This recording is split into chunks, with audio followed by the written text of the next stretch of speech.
आणि काय म्हणतायत म्हणे, एक वेळ मला बोला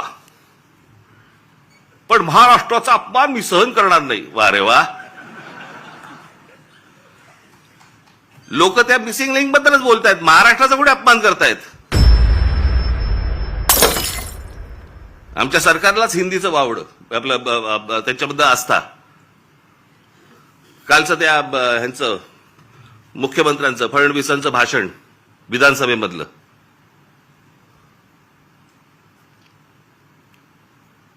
ते काय ते कुठला मिसिंग लिंक वरती म्हणे ते काय ते काय कोसळला, खांब कोसळला आणि पाणी सगळीकडनं येतंय, त्याचं म्हणे राजकारण करू नका. अरे वा. त्याच्यावर बोललं की राजकारण. मग इतकी वर्ष आपण काय करत होतात? दुसऱ्यांच्या सरकार जेव्हा होती दुसऱ्यांची, त्यावेळेला तुम्ही काय करत होतात? त्यावेळेला जी आंदोलनं झाली ते राजकारण नव्हतं. स्वतःच्या अंगाशी आल्यावरती ते राजकारण, विरोधकांचं राजकारण, असं कसं होईल? आणि काय म्हणतायत म्हणे, एक वेळ मला बोला पण महाराष्ट्राचा अपमान मी सहन करणार नाही. वा रे वा. लोक त्या मिसिंग लिंक बद्दलच बोलतायत, महाराष्ट्राचा कुठे अपमान करतायत. पण ते काय सगळं घेऊन जायचं, म्हणजे ते वरपासून खालपर्यंत आता काय सवय लागली आहे. केंद्र सरकारच्या कुठच्या गोष्टींबद्दल बोललं की तुम्ही देशविरोधी. आता केंद्र सरकारची कामं आहेत ती, त्याच्यात देशाचा काय संबंध? आता मिसिंग लिंक बद्दल बोललं तर याच्यात महाराष्ट्राचा अपमान कुठे आला? लोकांनी प्रश्नही नाही विचारायचे काय झालंय ते. इतके दिवस जे मोबाईल फोनवरनं विरोधकांना जे करत होते ना, शिव्या घाल, वाटेल ते बोल, हे जे सगळे त्यांच्या ठेवलेल्या टीम्स आहेत ना, हे जे सगळं सुरू होतं ना ते आता अंगलट आलंय. आता यांच्या दामदुपटीने ह्यांच्या अंगावरती येत आहे आणि त्याच्यामुळे लागले आता त्रास व्हायला लागला त्याचा. आपणच सुरू केल्यात त्या गोष्टी. गेल्या 10-12 वर्षातच या सगळ्या गोष्टी मोठ्या प्रमाणावरती सुरू झाल्या. विरोधकांना वाटेल ते बोलणं,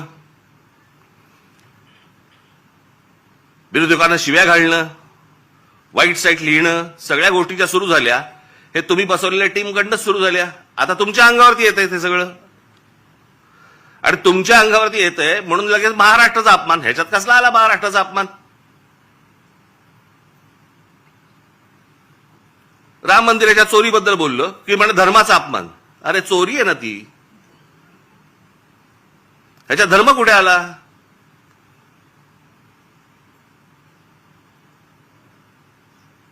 बरं, त्या मंदिराबद्दल आम्हालाही आस्था आहे, प्रत्येक हिंदूला आस्था असेल. तिथे ज्या वेळेला 1400 कोटी रुपये ज्यावेळेला चोरले जातात, काहीही म्हणजे किती पडदा किती असावा यांच्या समोर. म्हणे वक्फ बोर्डामध्ये ज्या वेळेला म्हणे तिकडे चोऱ्या झाल्या त्याच्याबद्दल तुम्ही नाही बोलणार. आम्हाला काय देणं घेणं?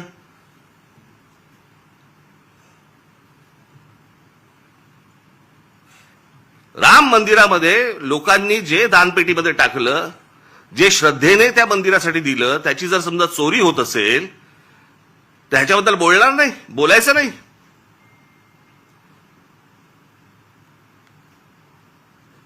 काल ते कोणतरी होसबळे का कोणतरी आहेत ते म्हणे धर्मविरोधी जे लोक आहेत ते म्हणे पसरवतात. आम्ही धर्मविरोधी? हा देश काय धर्मविरोधी आहे? तुमच्याकडे राम मंदिरामध्ये लोकांनी श्रद्धेने दिलेल्या गोष्टींची चोरी होते आणि हे सांगणारं कोण होतं? हे बोलणारं कोण होतं? भारतीय जनता पक्षाचा खासदारच पहिलं बोलला की राम मंदिरात चोरी झाली म्हणून. आम्ही बोललो? हा देश बोलला? इतर राजकीय पक्षाचे कोणी लोक होते ट्रस्टी म्हणून, तिथे ट्रस्टी कोण आहेत? 15 ट्रस्टी आहेत तिकडे. 15 ट्रस्टीपैकी त्यातले जवळपास 12 हे केंद्र सरकार नेमतं, आणि त्या 12 पैकी केंद्र सरकारने जी नेमलेली माणसं आहेत ती RSSशी संबंधित आहेत, विश्व हिंदू परिषदेशी संबंधित आहेत, भाजपशी संबंधित आहेत, बाकी कोणीच नाहीये. केंद्र सरकार आणि राज्य सरकार नेमलेले IAS अधिकारी आहेत. तिथे जर 1400 कोटी, आत्ता 1400 कोटीचा आकडा आलाय. मुळात कितीची चोरी झाली माहिती नाही आपल्याला.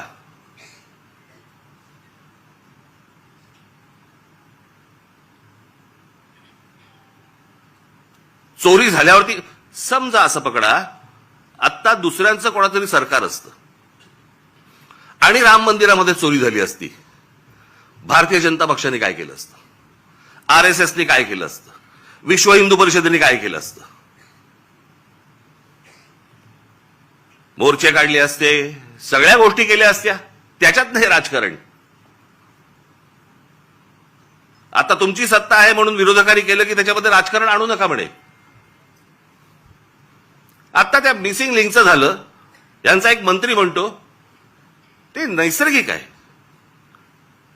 ती गोष्ट नैसर्गिक आहे, त्याच्यामध्ये राजकारण आणू नका, हे लक्षात ठेवा. हे तुम्ही काय अमरपट्टा घेऊन आलेला नाही आहात.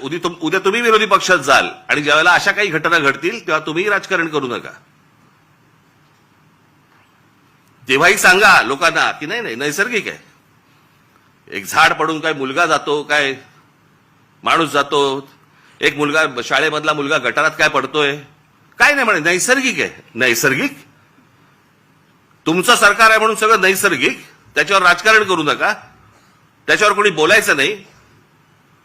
दुसऱ्या पक्षांची सरकार असली की हे यांचं राजकारण सुरू करणार, हा कुठचा प्रकार? त्या मिसिंग लिंकचा बाबा तिथे नशीब माणसं नाही मेली.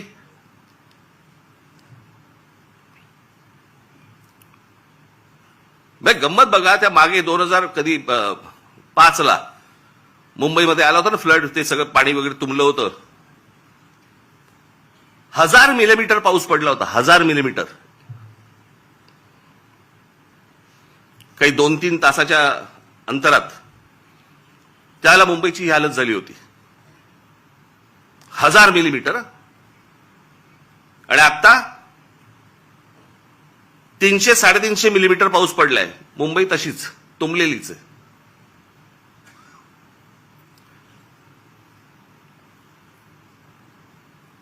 तेव्हा वारे बाप वाटेल ते बोलायचे, वाटेल ते सगळी आंदोलनं करायची, पैसे खाल्ले, हे केलं ते केलं, तेव्हा राजकारण नाही. आता मुंबई तुंबली नाही, नैसर्गिक आहे. ती कोणती बाई, ती गाणी म्हणायची, काय ते गाणं होतं ते, तुला मुंबईवर भरोसा नाही काय, कुठे गेली ती आता? तिचा आला व्हिडिओ.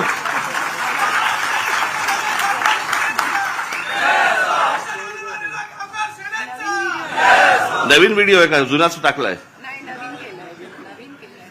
नवीन केला असेल तर चांगलं आहे, कोणाला पाहिलेली नाही ती. पण जेव्हा तेव्हा गात होती तेव्हा सुख घेतलं.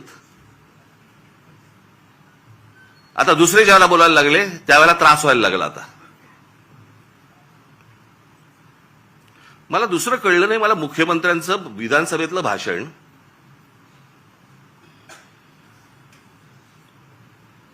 की या मिसिंग लिंक प्रकरण हे उत्तम दर्जाचं ते काय काय कन्स्ट्रक्शन आहे वगैरे वगैरे सगळं झालं, आणि ह्याचं जर समजा कोणी राजकारण करत असेल आम्ही बघून घेऊ त्याला. मुख्यमंत्री आहेस ना तू, बघून घेऊ. बरं झालं ते झालं. पुढे वाक्य संपल्या हिंदीतून सुरू झाले. मिसिंग लिंक के बारे में अगर कोई राजनीति करे, कोणासाठी हिंदी बोलणार? समोरचे आमदार मराठी, महाराष्ट्राची विधानसभा, महाराष्ट्राच्या विधानसभेमध्ये आमचा मुख्यमंत्री, महाराष्ट्राचा मुख्यमंत्री हिंदीत बोलतो. कशासाठी? कोणाला सांगायचं होतं? कदाचित आपल्याच पक्षातल्या वरच्या लोकांना सांगायचं असेल, बघून घेईन.